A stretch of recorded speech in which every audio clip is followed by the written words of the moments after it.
नमस्कार। आज के इस क्लास में हम लोग बोर-बोरी स्कीम के बारे में पढ़ेंगे कि बोर-बोरी स्कीम क्या कहता है, ये क्यों पढ़ना ज़रूरी है। इससे पहले हम लोग इलेक्ट्रॉनिक कॉन्फ़िगरेशन सीख चुके हैं और ये जो बोर-बोरी स्कीम है उसी इलेक्ट्रॉनिक विन्यास के बारे में बताता है कि अगर हम किसी एलिमेंट का जब इलेक्ट्रॉनिक विन्यास लिखते हैं तो कभी कभी ऐसा होने लगता है, कन्फ्यूजन होने लगता है कि इसके बाद कितना इलेक्ट्रॉन होगा, इसके बाद कितना इलेक्ट्रॉन होगा। तो यहाँ ऑर्बिट के अनुसार जब इलेक्ट्रॉनिक विन्यास लिखते हैं तो उसका एक सीमा है कि किस ऑर्बिट में कितना इलेक्ट्रॉन हो सकता है। अंतिम से अगर तीसरा ऑर्बिट अगर कंप्लीट है या इनकम्प्लीट है तो दूसरे में कितना होगा, फिर तीसरे में कितना होगा। इसके आधार पर हम आसानी से किसी भी एलिमेंट का इलेक्ट्रॉनिक विन्यास आसानी से लिख सकते हैं, यानी कि 1 से लेकर के 100 तक या इससे फिर अधिक का भी इलेक्ट्रॉनिक कॉन्फ़िगरेशन आसानी से लिखा जा सकता है। तो इसमें बोर-बोरी स्कीम में पहले पॉइंट में ये कहता है कि किसी भी ऑर्बिट में इलेक्ट्रॉन की जो अधिकतम संख्या है वो 2n² के द्वारा होता है। अर्थात यहाँ पर हम लिख सकते हैं कि the maximum number of electron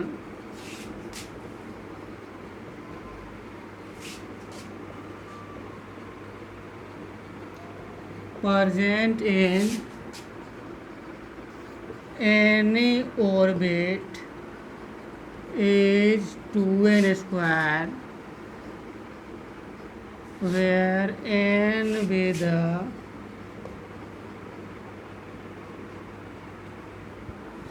number of shell.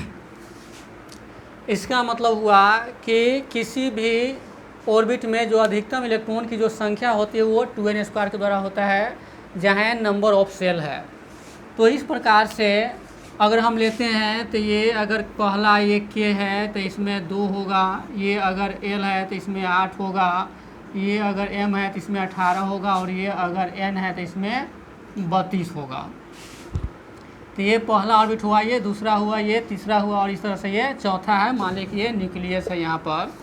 तो इस तरह से ये पहला पॉइंट कहता है ये बोर-बोरी स्कीम का कि the maximum number of electron present in any orbit is 2n² where n be the number of shell. अर्थात किसी भी ऑर्बिट में जो इलेक्ट्रॉन की जो अधिकतम संख्या है वो 2n² होता है, जहाँ n शेल की संख्या है। तो इस तरह से यह केंद्र के बाद अगर ये पहला ऑर्बिट है, ये दूसरा है, ये तीसरा है, ये चौथा है, तो इस तरह से इसमें पहले में 2 इलेक्ट्रॉन होगा, दूसरे में 8 होगा, तीसरे में 18 होगा और चौथे में यहाँ 32 होगा। अब इसका दूसरा पॉइंट ये कहता है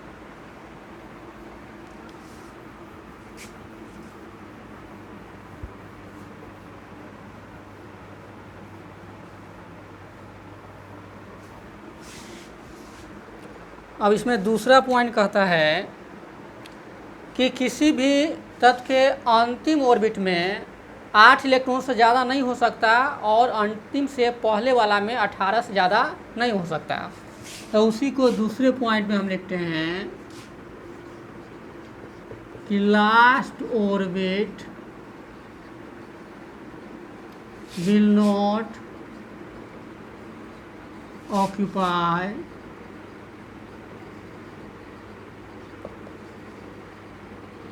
more than 8 electrons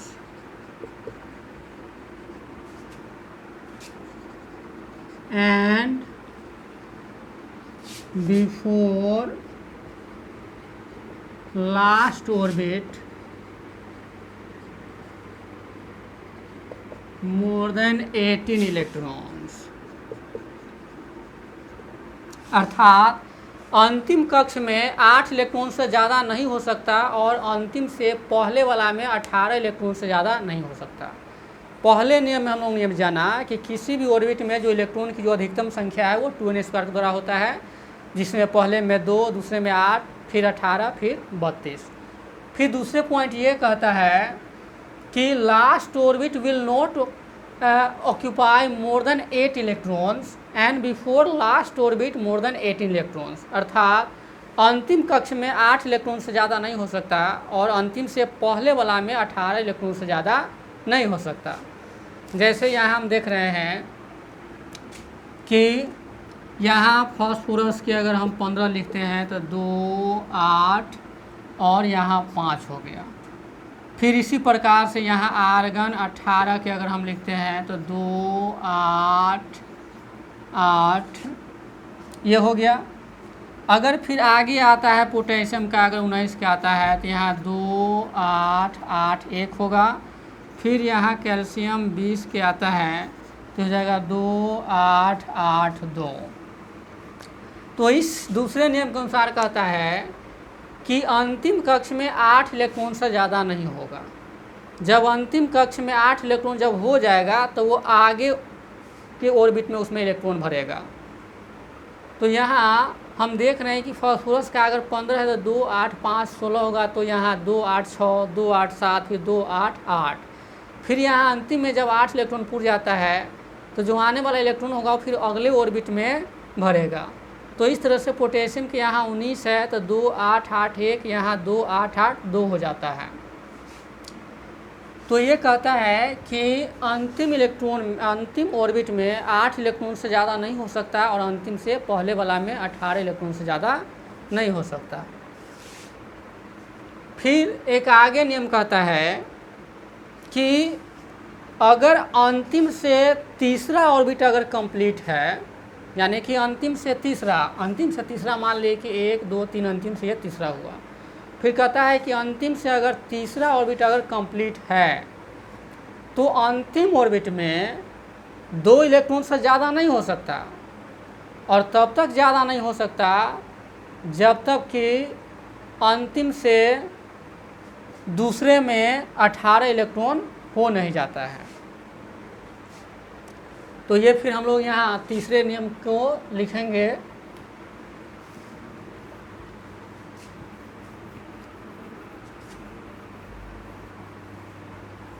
यहाँ तीसरा नियम ये कहता है कि if third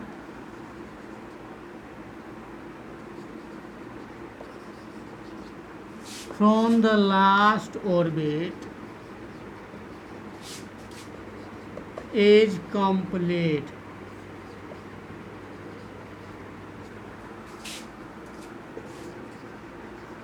then last orbit will not occupy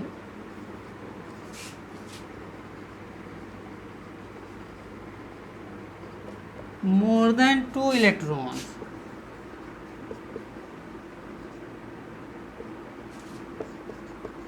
till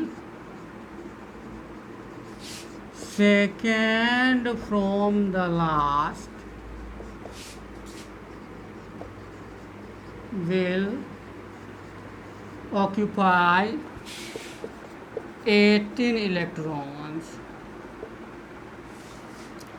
इसमें यह कहता है कि अगर अंतिम से तीसरा ऑर्बिट अगर कंप्लीट हो तो अंतिम ऑर्बिट में 2 से ज़्यादा इलेक्ट्रॉन नहीं होगा और तब तक ज़्यादा नहीं होगा जब तक कि अंतिम से दूसरे ऑर्बिट में 18 इलेक्ट्रॉन हो नहीं जाता है।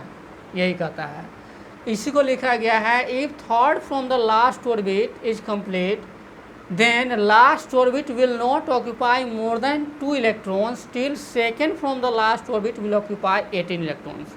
अर्थात अगर अंतिम से तीसरा ऑर्बिट अगर कंप्लीट है तो अंतिम ऑर्बिट में 2 से ज़्यादा इलेक्ट्रॉन नहीं होगा और तब तक ज़्यादा नहीं होगा जब तक कि अंतिम से दूसरे में 18 इलेक्ट्रॉन पूर्ण नहीं जाता है। तो यहाँ हम लिखे अगर 20 का अगर लिखते हैं एटॉमिक नंबर मान लीजिए कैल्शियम का अगर 20 है तो ये 2 8 8 ये 2 हो गया। तो यहाँ हम देख रहे हैं कि ये अंतिम है, ये लास्ट ऑर्बिट है। तो अंतिम से ये तीसरा, अंतिम से ये पहला हुआ, ये दूसरा हुआ, ये तीसरा हुआ। तो ये अंतिम से तीसरा यहाँ कंप्लीट है। अंतिम से यहाँ तीसरा का मतलब हुआ कि पहले से दूसरा। तो पहले से दूसरा, तो पहला ये के सेल है, ये एल है, तो एल में तो 8 इलेक्ट्रॉन होता ही है। तो यहाँ ये कंप्लीट है, यानी जो अंतिम से तीसरा है वो शुरू से दूसरा है, तो दूसरा ऑर्बिट में 8 इलेक्ट्रॉन है जो पूरा है। तो वही कहता है कि अगर अंतिम से तीसरा ऑर्बिट अगर कंप्लीट हो तो अंतिम में 2 से ज़्यादा नहीं होगा, और तब तक ज़्यादा नहीं होगा जब तक कि इसमें 18 इलेक्ट्रॉन हो नहीं जाता है। अगर हम यहाँ फिर 21 का लिखेंगे, अगर 21 का लिखते हैं तो 2 8 यहाँ 9 2 हो जाएगा। फिर अगर हम 22 के लिखते हैं तो 2 8 10 ये 2 हो जाएगा। इस तरह से अगर हम 30 का लिखते हैं जिंक का तो 2 8 यहाँ पर 18 और 2 हो जाता है। तो ये 10 20 28 30 हो गया। तो यहाँ इस नियम की भरपाई यहाँ हो जाता है। ये कहता है कि अगर अंतिम से तीसरा अगर कंप्लीट हो तो अंतिम में 2 से ज़्यादा नहीं होगा, और तब तक ज़्यादा नहीं होगा जब तक कि अंतिम से दूसरे में 18 इलेक्ट्रॉन हो नहीं जाता है।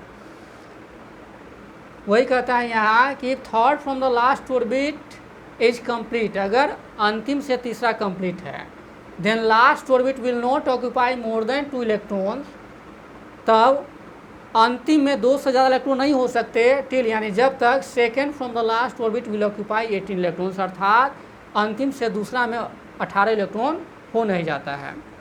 यहाँ एग्जाम्पल से ये क्लियर होगा, जैसे यहाँ 20 होता है कैल्शियम का एटॉमिक नंबर, तो ये एटॉमिक नंबर लिखा गया है।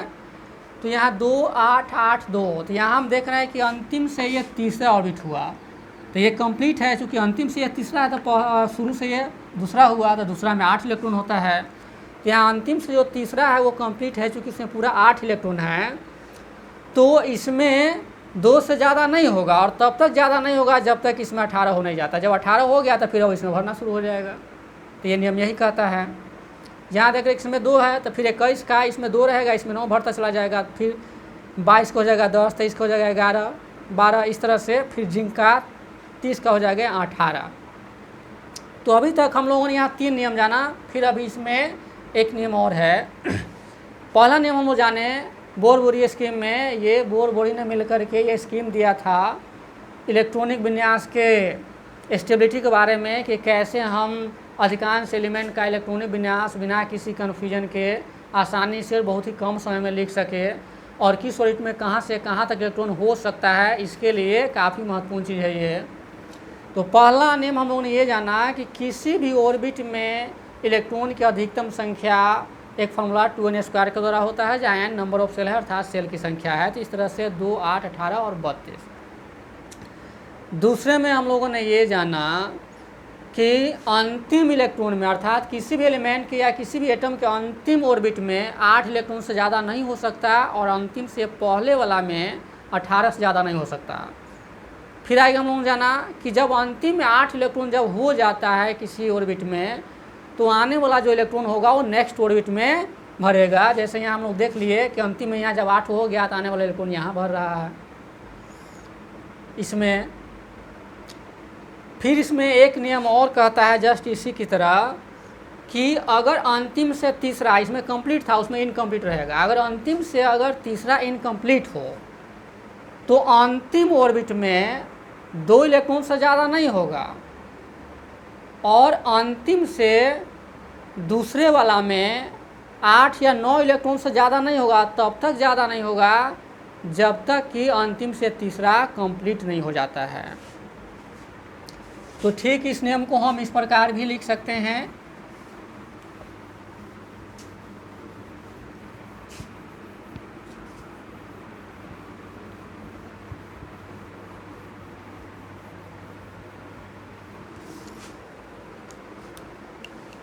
फिर ये चौथा, अगर एक नियम को और ले ले तो वो तीसरा हो जाता है ये, कि अगर अंतिम 8 इलेक्ट्रॉन भर गया है किसी एलिमेंट के एटम में, या किसी एटम के अंतिम ऑर्बिट में 8 इलेक्ट्रॉन है, तो जो आने वाला इलेक्ट्रॉन होगा उसके बाद फिर भरेगा। तो यहाँ चौथा नियम कहता है, अगर उस नियम को शामिल कर लेंगे तो ये 5वां हो जाएगा। तो ये कहता है कि if third from the last orbit is incomplete, then last orbit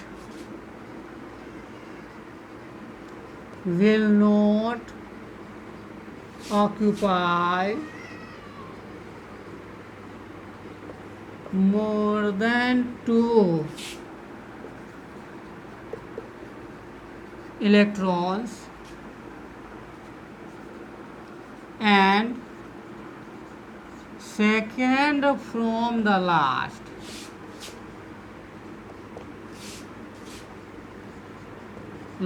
orbit will not occupy 8 or 9 electrons till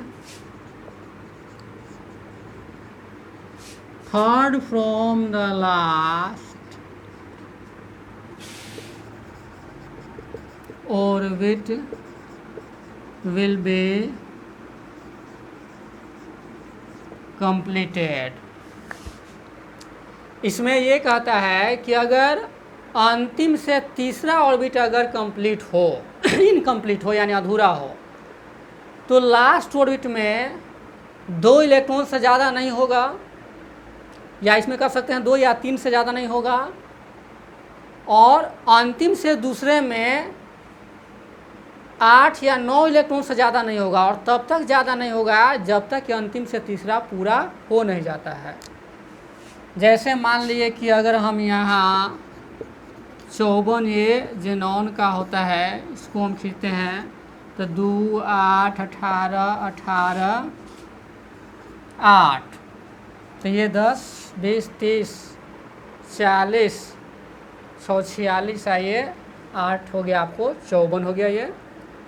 तो यहाँ फिर अगर लेंथनम का अगर हम 57 का अगर लेते हैं तो 2 8 18 यहाँ पर आपको हो जाएगा ये 2 और ये 9 ये 18, इसमें कितना हो गया 2 1 3 इलेक्ट्रॉन इसमें ज़्यादा हो गए 54 की अपेक्षा। तो ये लेंथनम 57 होता है। तो यहाँ 2 8 18 18 9 और यहाँ 2 हो गया, ये तो इनर्ट गैस का होगा। अब जो आगे इलेक्ट्रॉन आएगा इसमें भरेगा। और फिर कहता है कि अंतिम से, तो अंतिम से ये पहला हो गया, ये दूसरा हो गया, अंतिम से ये दूसरा हो गया और ये तीसरा हो गया। अब यहाँ हम लोग समझते हैं अंतिम से तीसरा, अंतिम यहाँ है तो 1 2 3, अंतिम से ये तीसरा ऑर्बिट हुआ। तो जो शुरू से हो गया 1 2 3 चौथा, तो शुरू से चौथा हो गया। तो जब शुरू से चौथा है तो इसमें 32 होना चाहिए, तो इसमें 18 है, इसका मतलब इनकम्प्लीट है, अधूरा है।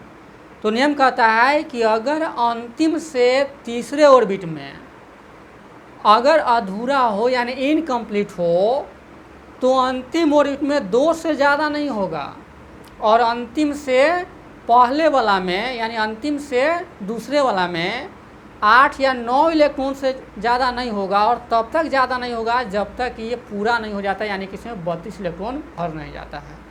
तो अब जो आने वाला यहाँ जो होगा 57 है, यहाँ सीजीएम अगर 58 का अगर हम लिखते हैं, ये 2 8 18 19 9 और यहाँ 2 हो जाएगा। तो इस नियम का यहाँ वेरिफिकेशन आसानी से हो जाता है। पुनः हम लोग इसको एक बार समझ ले। ये कहता है कि third from the last orbit is incomplete, अगर अंतिम से तीसरा ऑर्बिट अगर इनकम्प्लीट हो, जैसे अंतिम से ये तीसरा इनकम्प्लीट है, तो last orbit will not occupy more than 2 electrons, तब अंतिम इलेक्ट्रॉन में 2 इलेक्ट्रॉन से ज़्यादा नहीं होगा।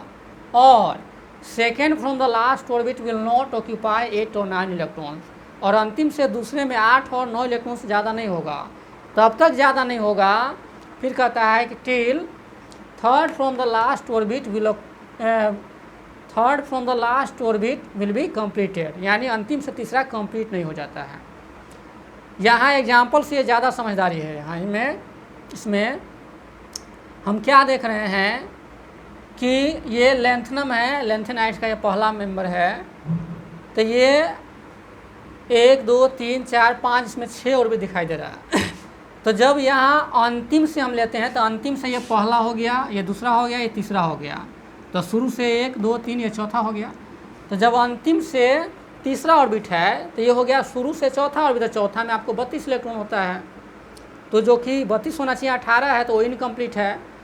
तो वही जब अंतिम से तीसरा ऑर्बिट अगर इनकम्प्लीट हो यानी अधूरा भरा हुआ हो तो अंतिम ऑर्बिट में 2 से ज़्यादा नहीं होगा और अंतिम से दूसरे में 8 या 9 से ज़्यादा नहीं होगा, और तब तक ज़्यादा नहीं होगा जब तक कि अंतिम से तीसरा में कंप्लीट नहीं हो जाता, जानती कि इसमें 32 इलेक्ट्रॉन आ नहीं जाए। तो ये बोर ये स्कीम कहता है। हम लोगों ने इसमें ये जाना 4-5 नियम के जरिए कि पहला नियम कहता है कि किसी भी ऑर्बिट में जो इलेक्ट्रॉन की अधिकतम संख्या है वो 2n² होता है, जिसके अनुसार k, l, m और n सेल में हम 2, 8, 18, 32 फिर 50 तरह से हम प्राप्त कर सकते हैं। फिर आगे कहता है कि अगर किसी ऑर्बिट के अंतिम ऑर्बिट में अगर 8 इलेक्ट्रॉन पूरा हो जाता है तो अंतिम से फिर पहले ऑर्बिट में 18 से ज़्यादा नहीं हो सकता, यानी अंतिम में 8 से ज़्यादा नहीं हो सकता और अंतिम से पहले वाला में 18 से ज़्यादा नहीं हो सकता। फिर आगे नियम कहता है कि अगर किसी एलिमेंट के अंतिम कक्ष में या एटम के अंतिम कक्ष में ऑर्बिट में अगर 8 इलेक्ट्रॉन भर गया है तो जो आने वाला अगला इलेक्ट्रॉन होगा वो फिर अगले ऑर्बिट में जाएगा। फिर आगे नियम में कहता है कि अगर अंतिम से तीसरा ऑर्बिट अगर कंप्लीट हो तो अंतिम कक्ष में 2 से ज़्यादा इलेक्ट्रॉन नहीं होगा और तब तक ज़्यादा नहीं होगा जब तक कि अंतिम से दूसरे में 18 इलेक्ट्रॉन आ नहीं जाता है। फिर उसके बाद ये नियम कहता है कि अगर अंतिम से तीसरा अगर इनकम्प्लीट हो तो अंतिम में 2 से ज़्यादा नहीं होगा और अंतिम से दूसरे वाला में 8 या 9 से ज़्यादा नहीं होगा, तब तक ज़्यादा नहीं होगा जब तक कि अंतिम से तीसरा पूरा नहीं हो जाए। यहाँ अंतिम से तीसरा का मतलब हुआ शुरू से चौथा, तो चौथे ऑर्बिट में आपको 32 इलेक्ट्रॉन है तो ये 18 है तो ये इनकम्प्लीट है। तो यही बोर स्कीम कहता है। और इसके बाद इस चैप्टर में एक लास्ट टॉपिक बचा हुआ है वैलेंस इलेक्ट्रॉन और कोर इलेक्ट्रॉन। उसके बाद ये चैप्टर अब समाप्ति की ओर है। परमाणु संरचना जो हम लोग क्लास 11th का या फिर एटॉमिक स्ट्रक्चर से संबंधित हम किसी भी क्लास का ये टॉपिक के आधार पर पढ़ सकते हैं। यहाँ अब है अगला है valence electron and core electron, अर्थात संयोजी इलेक्ट्रॉन और कोर इलेक्ट्रॉन।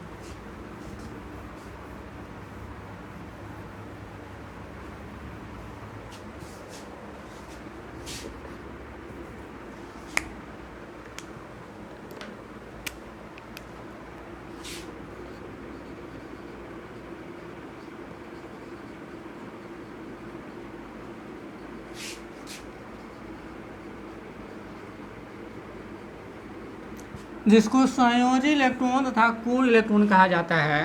पहले इसको हम एग्जाम्पल से एक समझ लेते हैं। सोडियम का एटॉमिक नंबर 11 होता है, 2 8 1 इसका इलेक्ट्रॉनिक विन्यास हुआ, अर्थात इलेक्ट्रॉनिक कन्फिग्रेशन हुआ। तो ये K सेल है, ये L है और ये M है। तो अंतिम ऑर्बिट में 1 इलेक्ट्रॉन है तो इसका वैलेंस इलेक्ट्रॉन 1 हो जाएगा और वैलेंस इलेक्ट्रॉन को छोड़ देंगे तो शेष सभी इलेक्ट्रॉन यहाँ कोर इलेक्ट्रॉन आपको 10 हो जाएगा। तो इस तरह से हम कह सकते हैं कि किसी भी एलिमेंट के सबसे अंतिम कक्षा का जो इलेक्ट्रॉन है वो वैलेंस इलेक्ट्रॉन होगा और वैलेंस इलेक्ट्रॉन को छोड़ करके से सभी इलेक्ट्रॉन को हम कोर इलेक्ट्रॉन कहते हैं। तो इस तरह से हम लिख सकते हैं वैलेंस इलेक्ट्रॉन को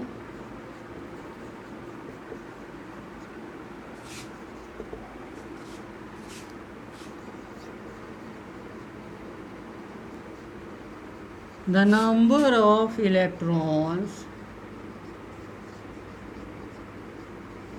present in the outermost orbit of an atom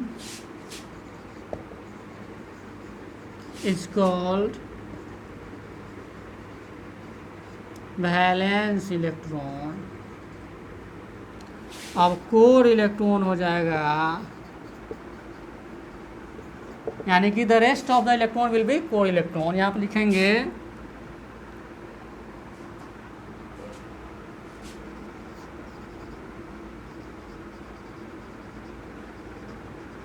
the remaining electrons except valence electron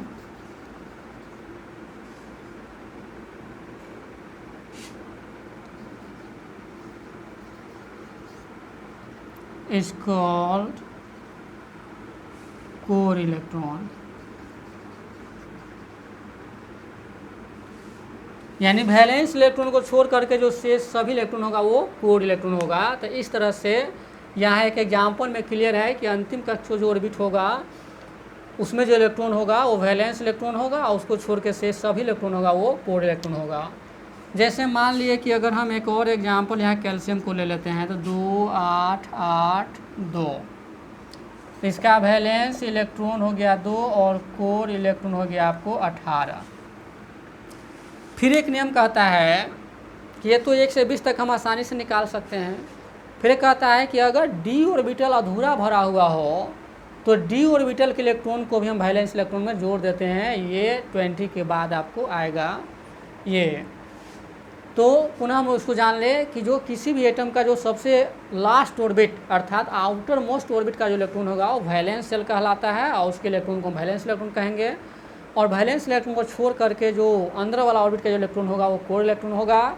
तो इस तरह से 1 से 20 तक के एलिमेंट का हम आसानी से निकाल सकते हैं। फिर अगर डी ऑर्बिटल की बात होगी, ट्रांजिशन एलिमेंट की बात होगी, तो उसमें वैलेंस इलेक्ट्रॉन के लिए अंतिम कक्षा का जो इलेक्ट्रॉन होता है अगर डी ऑर्बिटल अधूरा भरा हुआ हो तो उसी के इलेक्ट्रॉन को भी हम जोड़ करके निकाल सकते हैं। तो ये रहा इस चैप्टर का एक तरह से अंतिम टॉपिक। फिर अगले क्लास में हम लोग मिलेंगे फिर अन्य टॉपिक के साथ। तब तक के लिए आप सभी को धन्यवाद।